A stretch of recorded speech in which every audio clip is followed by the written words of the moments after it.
أعوذ بالله من الشيطان الرجيم بسم الله الرحمن الرحيم সুপ্রিয় সুধী মণ্ডলী, আসসালামু আলাইকুম ওয়া রাহমাতুল্লাহি ওয়া বারাকাতুহু। আজকে আমি স্মৃতিশক্তি বাড়ানোর 10টি উপায় আপনাদের সামনে ইসলামের আলোকে উপস্থাপন করব, যেটা প্রত্যেকের জন্য খুবই জরুরি।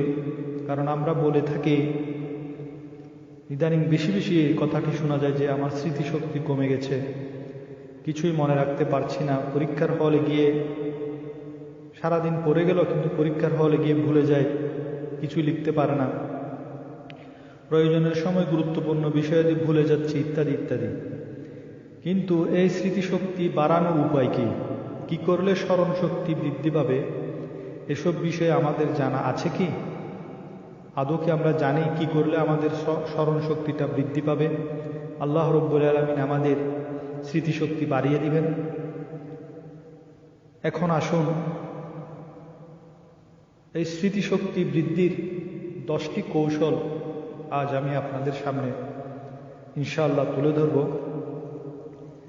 স্মৃতিশক্তি বৃদ্ধির বা স্মরণ শক্তি বাড়ানোর প্রথম কৌশল হল ইখলাস বা আন্তরিকতা। যে কোনো কাজের সফলতা অর্জনের ভিত্তি হচ্ছে ইখলাস বা আন্তরিকতা। আর ইখলাসের মূল উপাদান হচ্ছে বিশুদ্ধ নিয়ত। নিয়তের বিশুদ্ধতার গুরুত্ব সম্পর্কে আল্লাহ তাআলা বলেন, তাদেরকে এছাড়া কোনো নির্দেশ করা হয়নি যে তারা খাঁটি মনে একনিষ্ঠভাবে আল্লাহর ইবাদত করবে, নামাজ কায়েম করবে এবং যাকাত দেবে। এটাই সঠিক ধর্ম। সূরা আল বাইয়িনা আয়াত নম্বর 5। তাই আমাদের নিয়ত হতে হবে এমন যে আল্লাহ আমাদের স্মৃতিশক্তি যেন একমাত্র ইসলামের কল্যাণের জন্যই বাড়িয়ে দেন। স্মৃতিশক্তি বাড়ানোর দ্বিতীয় কৌশল হল দোয়া ও জিকির করা। আমরা সকলেই জানি, আল্লাহর সাহায্য ছাড়া কোনো কাজেই সফলতা অর্জন করা সম্ভব নয়। এই জন্য আমাদের উচিত সর্বদা আল্লাহর কাছে দোয়া করা, যাতে তিনি আমাদের স্মৃতিশক্তি বাড়িয়ে দেন এবং কল্যাণকর জ্ঞান দান করেন।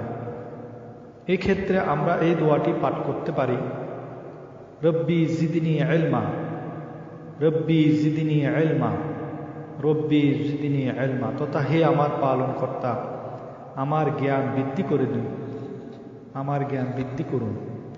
সূরা তাহার 114 নম্বর এই আয়াতটি, রব্বি জিদনি ইলমা, এটা সূরা তাহার 114 নম্বর আয়াতের অংশ।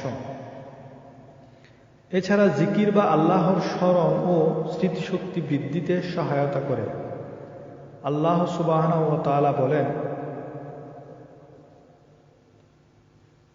ইল্লা আন ইয়াশা আল্লাহু ওয়াজকুর রাব্বাকা ইজ নাসিতা ওয়া কুল আসা আন ইয়াহদিনা ওয়া কুল আসা আন ইয়াহদিয়ানি রাব্বি লিআকরাবা মিন হাযা রাশাদা। অর্থাৎ আল্লাহ ইচ্ছা করলে বলা ব্যতি রেখে যখন ভুলে যান, তখন আপনার পালনকর্তাকে স্মরণ করুন এবং বলুন, আশা করি আমার পালনকর্তা আমাকে এর চাইতেও নিকটতম সত্যের পথ নির্দেশ করবেন।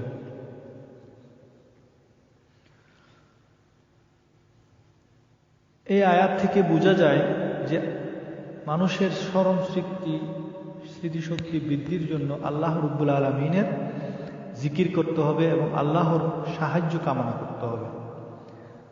এবার আসুন, স্মরণ শক্তি বৃদ্ধির আরেকটি কৌশল হল পাপ থেকে দূরে থাকা। কোনো অন্যায় কাজ থেকে, গুনার কাজ থেকে দূরে থাকা। প্রতিনিয়ত পাপ করে যাওয়ার একটি প্রভাব হচ্ছে দুর্বল স্মৃতিশক্তি। পাপের অন্ধকার ও জ্ঞানের আলো কখনো একসঙ্গে থাকতে পারে না। ইমাম শাফি রাহমাতুল্লাহ আলাইহি বলেন, আমি আমার শায়েখ ওয়াকিকে আমার খারাপ স্মৃতিশক্তির ব্যাপারে অভিযোগ করেছিলাম এবং তিনি শিখিয়েছিলেন আমি যেন পাপ কাজ থেকে নিজেকে দূরে রাখি। তিনি বলেন, আল্লাহর জ্ঞান হলো একটি আলো এবং আল্লাহর আলো কোনো পাপাচারীকে দান করা হয় না। কিতাবে আছে, এক ব্যক্তি মালিক ইবনে আনাসকে প্রশ্ন করেছিলেন, হে আল্লাহর বান্দা, আমার স্মৃতিশক্তি শক্তিশালী করে দিতে পারে এমন কোনো কিছু কি আছে? তিনি বলেন, যদি কোনো কিছু স্মৃতিকে শক্তিশালী করতে পারে তা হলো পাপ করা ছেড়ে দেয়া। এরপর আসুন স্মৃতিশক্তি বৃদ্ধির বেশ কিছু উপায়, আরও কিছু উপায়, বিভিন্ন প্রচেষ্টা করা। একটু গভীরভাবে লক্ষ্য করলে আমরা দেখব যে আমাদের সকলের মুখস্থ করার পদ্ধতি এক নয়। কারো শুয়ে পড়ালেখা করলে তাড়াতাড়ি মুখস্থ হয়, কারো আবার হেঁটে হেঁটে পড়লে তাড়াতাড়ি মুখস্থ হয়। কেউ নীরবে পড়তে ভালোবাসে, কেউ বা আবার আওয়াজ করে পড়ে। কারো ক্ষেত্রে ভোরে তাড়াতাড়ি মুখস্থ হয়, কেউ বা আবার গভীর রাতে ভালো মুখস্থ করতে পারে। তাই আমাদের প্রত্যেকের উচিত নিজ নিজ উপযুক্ত সময় ও পারিপার্শ্বিক পরিবেশ ঠিক করে তার যথাযথ ব্যবহার করা। আর কোরআন মুখস্থ করার সময় যারা হেফজ করেন কোরআন, একটি নির্দিষ্ট মসহাফ বা কোরআনের আরবি কপি ব্যবহার করা উচিত। কারণ বিভিন্ন ধরনের কপিতে পৃষ্ঠা ও আয়াতের বিন্যাস বিভিন্ন রকম হয়ে থাকে। একটি নির্দিষ্ট কপি যদি আপনি নিয়মিত ব্যবহার করেন, এর ব্যবহারের ফলে মস্তিষ্কের মধ্যে তার একটি ছাপ পড়ে যায় এবং মুখস্থকৃত অংশটি অন্তরে গভীরভাবে গেঁথে যায়। মুখস্থকৃত বিষয়ের উপর আমল করা, আমরা সকলেই এই ব্যাপারে একমত যে কোনো একটি বিষয় যত বেশিবার পড়া হয় তা আমাদের মস্তিষ্কে তত দৃঢ়ভাবে জমা হয়। কিন্তু আমাদের এই ব্যস্ত জীবনে অত বেশি পড়ার সময় হয়তো অনেকেরই নেই। তবে চাইলেই কিন্তু আমরা এক ঢিলে দুপাখি মারতে পারি। আমরা আমাদের মুখস্থকৃত সূরা কিংবা সূরার অংশবিশেষ সুন্নাহ ও নফল সালাতের তেলাওয়াতে করতে পারি এবং দোয়াসমূহ পাঠ করতে পারি নামাজের পর কিংবা অন্য যে কোনো সময়। এতে একদিকে আপনার আমলও হয়ে যাবে এবং সাথে সাথে আপনি যে মুখস্থ করেছেন সেই মুখস্থটা ঝালাইয়ের কাজ হয়ে যাবে এবং তা আপনার দেমাগে স্থায়ীভাবে বসে যাবে। মুখস্থ স্মৃতিশক্তি বা স্মরণ রাখা বিষয়টাকে পাকাপোক্ত করার জন্য আরেকটি কৌশল হলো অন্যকে শেখানো। কোনো কিছু শেখার একটি উত্তম উপায় হলো তা অন্যকে শেখানো। আর এই জন্য আমাদেরকে একই বিষয় বারবার ও বিভিন্ন উৎস থেকে পড়তে হয়।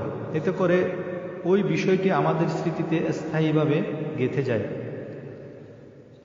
স্মৃতিশক্তি বাড়ানোর আরেকটি উপায় হলো উপকারী খাদ্য গ্রহণ। পরিমিত ও সুষম খাদ্য গ্রহণ আমাদের মস্তিষ্কের সুস্বাস্থ্যের জন্য একান্ত আবশ্যক। অতিরিক্ত খাদ্য গ্রহণ আমাদের ঘুম বাড়িয়ে দেয়, যা আমাদেরকে অলস করে তোলে, ফলে আমরা জ্ঞান অর্জন থেকে বিমুখ হয়ে পড়ি। তাছাড়া কিছু কিছু খাবার আছে যেগুলো আমাদের মস্তিষ্কের জন্য খুবই উপকারী।